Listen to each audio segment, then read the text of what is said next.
Hi everyone, this is Anna and welcome back to Anna's Take with a Twist. Today we're going to talk about season 1 of the incredible TV series Murderbot. Yes, I know, a little bit tardy to the party, but I'm still here. And I have an interesting clip that I was working, because I worked actually on this TV series as a background performer, and I have a clip of that towards the end, so please stay to watch the end of this video. Okay, great. So even though the TV series Murderbot was not exactly like the book, let's not forget that the book All Systems Red was an excellent guide for the TV series, and the first season of Murderbot is actually titled All Systems Red, based on the first book in the Murderbot Diaries series. So as I said, even though it wasn't exactly like the book, it was an excellent guide. And let's not forget that, you know, Martha Wells did write 7 Murderbot Diary books in the series, and she's a consulting producer for the TV series Murderbot, so she does have some input into the actual storylines themselves.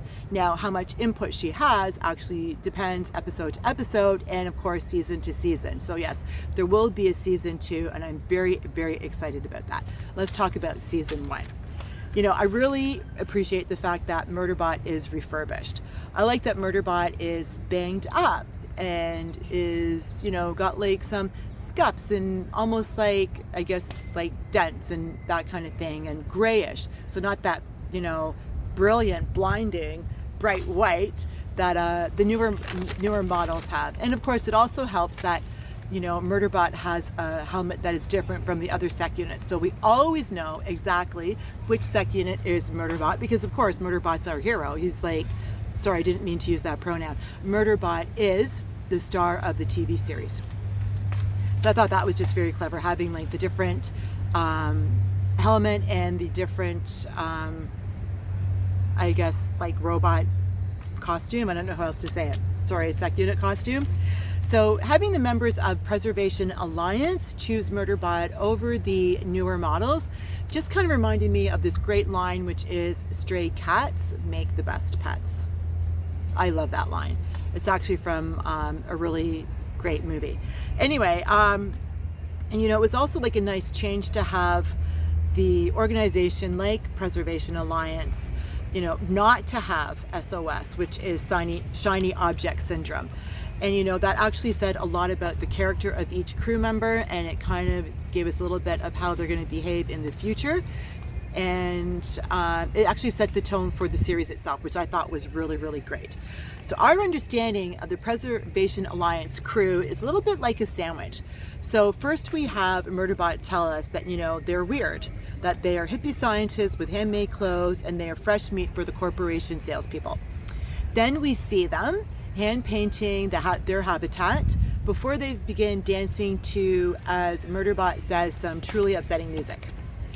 Then after that, we hear Murderbot tell us, as we see the characters on screen, he tells us a little bit about each character, which I thought was really good, because this way, you know, now that we know more about each character, because, you know, they are supporting characters, we have an opportunity to like them. And all that visual and verbal information helped us like them.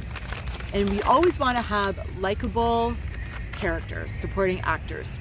Because, you know, when we have that, then there's more opportunity for the audience to relate to them, which means that there's going to be more storylines. And then with more storylines, then that's going to grow the audience. And then that also, in my opinion, creates a little bit of loyalty, creates loyalty. It's like, oh, I wonder what, you know, happened to Susie Q on, you know, whatever TV series, or I wonder if they got back together, like that kind of thing. People always want to know. So let's talk about episode 104.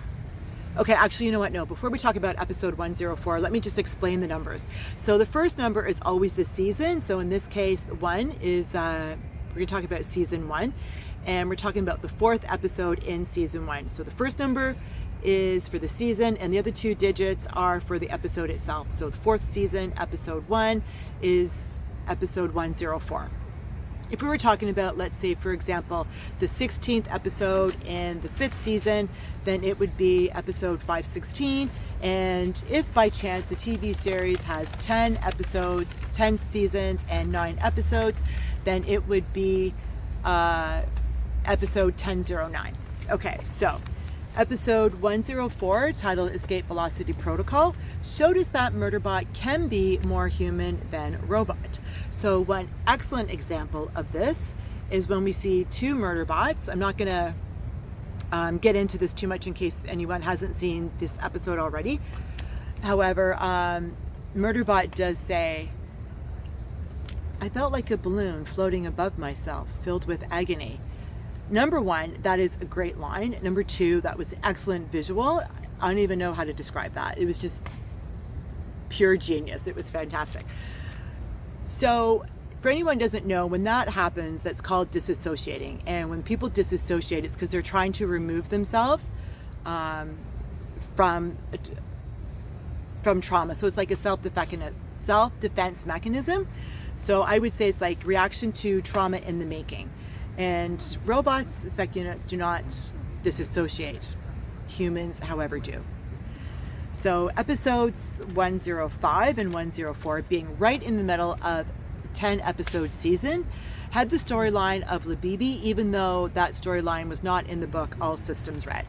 Now I will say it's actually very common for writers in the writing room to create a new storyline in the middle of a TV series, only because that way it really helps to keep the audience engaged. So this way we got to learn more about, like, you know, some of the crew members from the other side, and then of course Murderbot's side, the Preservation Alliance. Sorry, all of a sudden I just hear some music. So that was really good, and it did keep us engaged. And then it also created what I would say is a brilliant bridge to the next anticlimax, and then of course the climax, which happens anticlimax in the ending of episode 7, beginning of episode 8, and then of course episode 9. So I really appreciated that. Now, I really liked when Garathan admitted to everyone during dinner that he was addicted to drugs, his desire to quit, and how he began his relationship, or rather his friendship with Menza. So I really like that. Now, of course, in episode 110, later on in the season, the last episode, we discover how Garathan began using drugs. He was introduced to them by someone that he knows, which is usually how and why someone starts doing drugs or taking drugs to begin with. I never got into drugs. I've tried drugs. I never got into drugs. I know I live in an area where, you know, it's like, I don't know who doesn't do drugs. However, I have some really long hair, if anyone wants to take, like, you know, a sample. And yeah, drugs were just never my vibe, and they don't actually have to be your vibe either. Just saying. So Menza really surprised herself. I thought it was really inspiring every time that she faced her fears, and she got out of her comfort zone. So that was really good. Once again, like I said, it was just very inspiring. I think this is a TV show, honestly. I would just say it's like E for everyone. Not if you're, like, you know, 4 years old, but, you know, I would say probably like 7 or 8 years old. Or I'm not a parent of, you know, a child of that age, so I'm not going to say but I do think it's like basically like E for everyone. Like, I'm not going to lie. It's just fantastic. I loved it. And I actually really loved Sanctuary Moon. I love Sanctuary Moon, the TV series within the series, and I actually would have wanted to see more of it. And I'm actually really, really surprised that we didn't see more of it. So I'm curious to see what happens in season 2, how much of it we see in season 2. They have a lot invested in it, so I'm hoping we have like some kind of a flashback or something. Okay, so now the TV series. Okay, so I told you all of that. Now, between the visual effects, the visual design, the sound design, and of course all of the amazing acting, I actually felt like I was watching a mini bite-sized movie. I absolutely loved it. I thought it was fantastic. Now, I thought it was great because, you know what, I thought, okay, you know what, it's like this episode is like, you know, half an hour or like 28 minutes or 22 minutes. I'll just quickly watch this before I go off and do that. And, you know, as a parent, like, I think that this would, okay, I am a parent. My daughter's like my daughter's just, let's say she's over 20, okay? But as a parent of like young children, I think this is just like perfect. You know, you can go and like quickly make dinner, you can tidy up, you can, you know, the kids can watch the TV series because, you know, they're not going to do anything because they're going to be glued to the TV, so you don't have to worry about what they're doing, right? And then at the same time, the flip side is that you can use it as a reward. Like, okay, like, you know, when you finish doing this chore, finish doing your homework, you can watch an episode of Murderbot. So yes, and then having, of course, 0 commercials is, I call it an added bonus, because I don't think a lot of people actually like commercials. I think that it's great that the TV series Murderbot is not trying to sell anything. So and parents love no commercials, because then that way they don't have to worry about what their children are watching on TV. They don't have to worry about something that's not approved by them being shoved down their child's throat, right? So parents really like that. Okay, let's talk about episode 110. Now that is the episode that I actually got to work on as a background performer. And of course, you never know like how exciting of an episode that's going to be until you see it after it's gone through all of the editing. So I will say that as a background performer, I did sign an NDA. So every non-disclosure agreement basically means that I'm sworn to secrecy, so I can't say like a lot. Obviously, I can say some things. So anyway, here's the clip of when I was working on set as a background performer. Here we go. Well, things have definitely escalated as strikers and police continue to clash. Now, these persons considered to be in contract in violation. Therefore, the end It's not a legal entity and therefore unqualified to decide the best course of action. authorities have made themselves clear: no work, no food.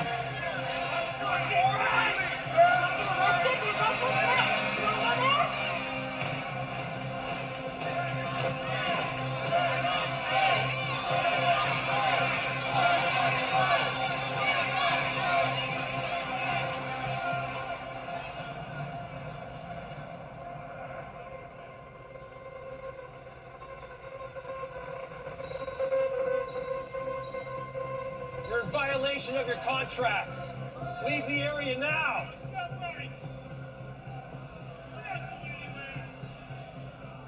Let's go. Let's do some damage.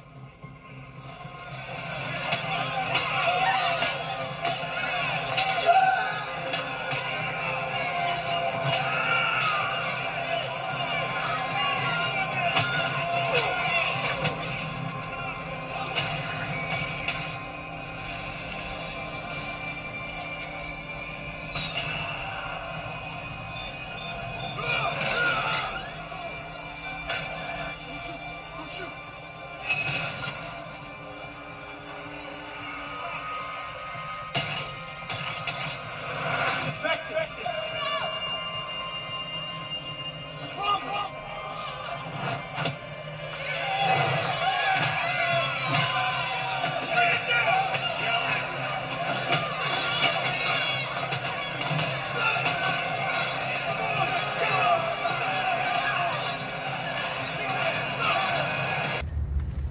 I know, so exciting. It was like probably like one of the best scenes to be in as a background performer, because there was a lot of scenes that were a lot of action packed but didn't have any background.